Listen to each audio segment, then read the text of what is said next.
welcome back or welcome. This is gonna be everything I read in the month of May, which is crazy because I read a total of 16 books, which is absolutely insane for me.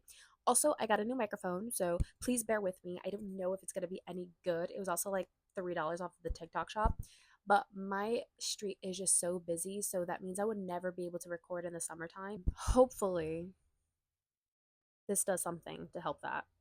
All right, so let's start with Penance. I know this is a very, very loved book, and honestly, it was probably my most anticipated read of the year. This girl is having a party over there. But it disappointed me. I loved Boy Parts deeply. Like, that book was my Bible. That was like probably one of the first unhinged girl books I've ever read. This is like following these teenage girls who are deeply into the Tumblr vibes, and if you were there, if you know, you know. It's kind of like following the same concept as like the stories about the girls who murder their best friend, like the Slenderman story, I think is what it's called. I just think that this was doing a little too much. I couldn't keep track of everything that was going on because it's told in a series of like Reddit threads and podcasts and little newspaper articles and short stories, and it didn't really do it for me. I was confused, but I'm hoping to revisit this in the future, maybe as an audiobook, and like it more then, because I do not want to be disappointed by this book. Next, we have another little book about girlhood, Dogs of Summer. Thank you, Astra House, for sending me this because this was so, so good. I mean, this is like all the little gross things about girlhood that nobody talks about once they reach adulthood. And if you're into that, like, pick this up because this was fire. It's short, it's quick, and it's nasty. What is there not to love about it? Next, we have Roleplay, and this was also gifted by FSG Originals. Thank you. And this is translated from Portuguese and is following a Brazilian girl who lives in Rio de Janeiro, or Rio de Janeiro.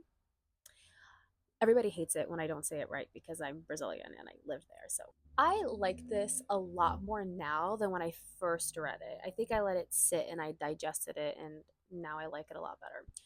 This is basically following a girl in her 20s, if I remember correctly, and it's like pretentious. It's like the pretentious little art culture vibes going on, and it's another short book. I liked mainly like the culture references with like hookup culture and stuff because I relate to it, because I always thought the hookup culture in Brazil was like insane considering that everybody was already hooking up at like the age of 12 or like 11.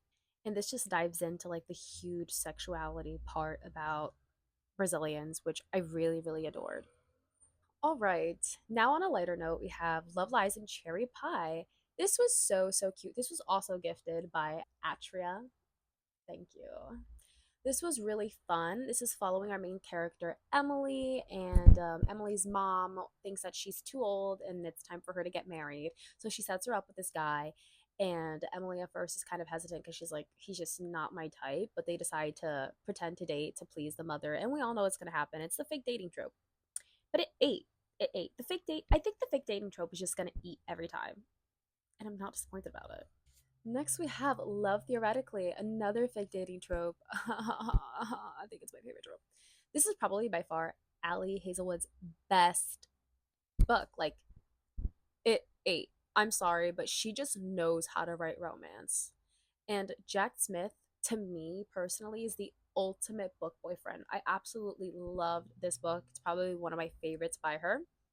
And I cannot wait for her next one that's coming out next month in June. That is called, I believe, Not in Love. I pre ordered that shit. All right. And then now we have Paris, the memoir. Talk about a vulnerable celebrity memoir. This was fantastic. It follows a lot about her like troubled teen days where she was in,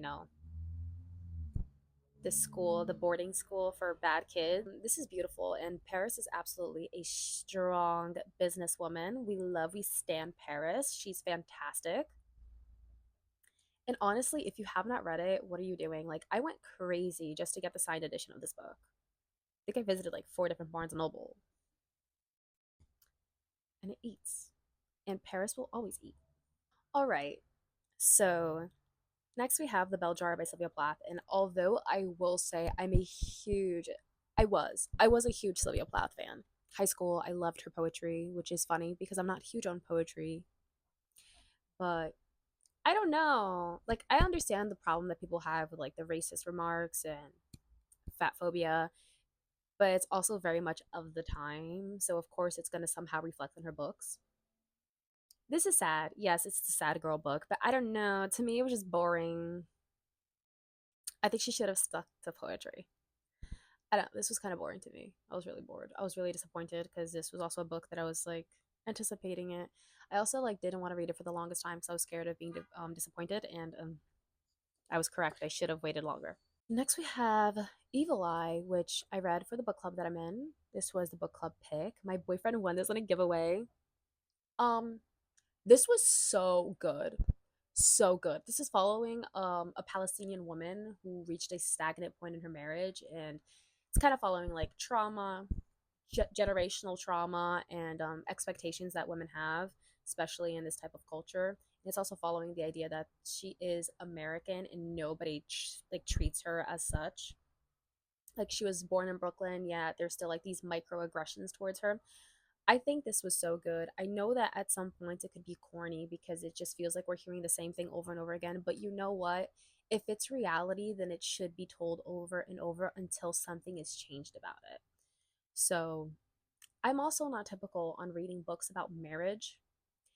So for me to pick this up was very difficult because I'm not married, so I don't really relate.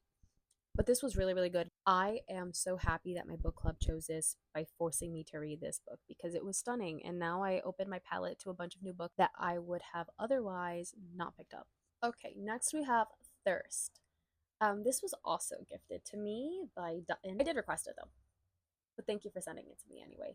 Thirst is what I feel like this is a two-story collection rather than a full-length novel. The first story is following a vampire, and the second one is following a human girl in like the present time. The human girl section really didn't do it for me, but the writing is just so beautiful, which is the only thing that kept me going. It was like fever dreamish, almost like if you have read All's Well by Mona Awad. If you realize like that feverish dream vibe, what am I saying? Vibe for like a writing. This is kind of like that, but I really did enjoy the first half of the book when it was just following the vampire, and I wish it would have stuck that way because I was so curious about it. So sensual and weird and horrific, and I loved it. And then when the human girl came around, I was just kind of like, okay, are we gonna go back to the vampire now? Next, we have another gifted book, which was Green Dot by Henry Holt. Um, Let me start by saying I don't think I've ever hated a character in my life as much as I hated Hera. I think it's just because she was stupid. She was so dumb. And first, let me tell you what this is about. This is basically following a girl in her 20s who's starting an affair with her older coworker who's in his 40s and married. Shocker. This is exactly how an affair would play out. So if that's like your kind of thing where you just really are curious to see how it would go and how do people think, this is the perfect book for you. Although I will say I enjoyed myself while I was reading it. I read it rather quickly, probably in the span of 2 days or maybe even less. I just have beef with a couple of things about it. The first one is maybe it's a good thing that I didn't like Hera. Maybe that was the whole point because she's so goddamn insufferable. I was expecting more coming from the affair. I wish that there was like a little like maybe a psychological little thrilling part of it, but no, it's like flat out how you expect every affair to go through. Like if you've ever watched a Mexican telenovela, you would know because I used to be hooked on those as a child. So this was just like whatever. Oh, this actually reminds me of if you do like telenovelas, and if you ever watched La Usurpadora, because that was my favorite growing up, like you know that there are twins and there's the bad twin, and that's exactly who Hera reminded me of. And she was insufferable. I hated her. Nonetheless, I don't know. I didn't really like the pop culture references in this one either, but I just don't know. I liked it. I think I liked the book. I just have beef with it. Like, you know, like we're frenemies. We're literally frenemies. Like, there's a lot that I didn't like about this book that didn't work for me, and there's a lot about it that really, really worked for me. The next we have I'm a Fan, and honestly, I must have been into affairs. I picked this up right after I read Green Dot, which was probably not a good idea. This one's rather short though. I was more bored during this one than with Green Dot. because I wasn't bored with Green Dot. I just have beef with it. But this one, I don't know, this was so boring. I expected this to be like the psychological aspect that I was missing from Green Dot. I thought this was going to be more about the her obsession with her affairs affair, but it was really more about her obsession with her affair. And I was just kind of mm, like I thought this was going to be like a little I thought you were going to throw me off over here. And then they didn't. And I was kind of whatever. Did I enjoy it though? I guess. I honestly don't know. These affair stories are just throwing me off. I couldn't tell you. Oh, this is a funny one. I read Tarantino's cinema speculation book. This was also gifted to me. Thank you, Harper Perennial. I was a huge Tarantino fan for a long time, up until like his defense for Roman Polanski came out, or since I found out about it, and I was kind of like, "Ooh, tea." I still did want to read this book though, but it was a good thing that I didn't buy it because the little micro sexist comments are so prominent in this book that I was just kind of like, "Whoa, it was right in our face." It was right in our face, and we chose to ignore it.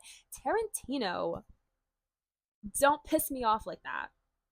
It was well written. I guess some parts were a little boring. Like he was just on and on talking about his opinions of like certain movies. Like the what was it? The Taxi Driver chapter was so long, and I was just kind of like, okay, I guess you have a lot to say about Taxi Driver. I'm ready to move on if you are though. But I did, I did kind of like seeing his thought process, but I lost all respect for him. So there's that. Now this is even funnier, right? Because right after I read Quentin Tarantino's cinema speculation, I decided to read Monsters: A Fan's Dilemma, which was also gifted to me by Vintage Anchor Books. Which, thank you, because I wanted to read this for a long time. Now, the funniest thing about this is that, you know how I was saying that Tarantino defended Roman Polanski? The first chapter in this book is called Roman Polanski, a Child Rapist. This book is kind of questioning the idea of whether or not we can actually separate the art from the artist and whether or not we should. So, for me personally, it'd be more about the crime that they committed. How horrible was it? Like, what are we talking about? Like, are we talking about manslaughter? Or are we talking about jaywalking? You know what I'm saying? Like, what did you do? This was insightful in a way. There was some that felt like was dragging a little bit too much personally, but I think this was a pretty good read to help us think about those important things and, do we defend Polanski's art? Personally, for me, I feel like there's a lot of the artist in their art. So I feel like if I was I don't know. I read this book hoping that it would give me an answer, and I'm not sure it actually did. Roman Polanski graping a girl and then to Tarantino later defend it kind of makes me feel like, oh, Roman Polanski's a bad guy, and unfortunately, Tarantino is too by association. It's kind of like when somebody defends Woody. Don't even get me started on Woody Allen. Actually, it's kind of like when somebody defends Woody Allen and they're like, "Well, it wasn't actually his daughter, but no, he like it was raised as if it was. Like the relationship was still there. It wouldn't have made actually any difference if you were blood related, which is just disgusting. Like that was your child, regardless. You watched that child grow up. Like you've seen snot bubbles probably come out of that child, and you still married her. Disgusting, disgusting." And honestly, I just feel like Woody Allen's work is not good to even want to defend him. Like, what is it that we like about it? Is it the aesthetic? Because so many other people have it. Like, watch a French movie for once. You'll see that the aesthetic is literally the same. Like, Woody Allen does not do it better. Watch those captions. Don't be lazy. Jesus. Next, we have Woke Up No Light, which was also gifted by Knopf. I'm always scared of pronouncing that. This is by the author of Nightcrawling. And although I loved poetry in high school, I haven't read much of it, and I'm 22 now, so do the math. But Woke Up No Light was absolutely fantastic. I loved it, and I'm hoping this is actually bringing me back to poetry, but then I also don't know because maybe my expectations are set too high now that I know what she can write. And she wrote it beautifully. Like, this was a stunning poetry collection. Really, really beautiful. Okay, now we have Juno Loves Legs, and this was in my catapult video for my TBR, and I loved this book. Like, seriously, this is written by men, and I usually don't read books written by men, but this was just so like this song, like, do you have to let it linger? This is kind of how this felt like. It was beautiful, and it's following these like two teenagers and like growing into adulthood from like childhood, teenagehood. It kind of reminds me a lot of Dogs of Summer in a way, only because Dogs of Summer has been compared to My Brilliant Friend, and I did not really like My Brilliant Friend. But if I did like My Brilliant Friend, I think it would have been like this. Like I would have liked it if it was more like this. This was really good. This is like for fans of like Just Kids by Patti Smith. If you were really into that book, you'll probably heavily be into this one. Also, I'm pretty sure I did cry at some point, so take that as you may. You want to cry? Do you need a good cry? Maybe read this book. Last but certainly not least is Chlorine. If you're into weird books like me, what are you doing by not picking this up? This is so good and so freaking weird. This is following Ren, who is a swimmer and she wants to be a mermaid. And it's queer. And let me just tell you something. Queer books, they just do it better. Like, I'm obsessed with queer books. They're so good. They're so like strange and weird and yummy. So this one absolutely did it for me. If you're into that, pick this up. But unless you're like not, if you're not into body horror, maybe don't, because there's like one chapter. I think it's chapter 17 or somewhere. I think it's 17 or 19. There's like some intense like body horror going on. But if you can handle it, do it. This was really good. I really like this. This was everything I read in the month of May. I believe it was a total of 16 books. It was a really, really good month for me. I'm not gonna lie, this is crazy. I never did I think I'd be able to read 16 books in a month, but I did. So I'm very proud of myself. Hopefully you want to pick something up, maybe not. But thank you for watching either way. And I'll see you soon. Maybe.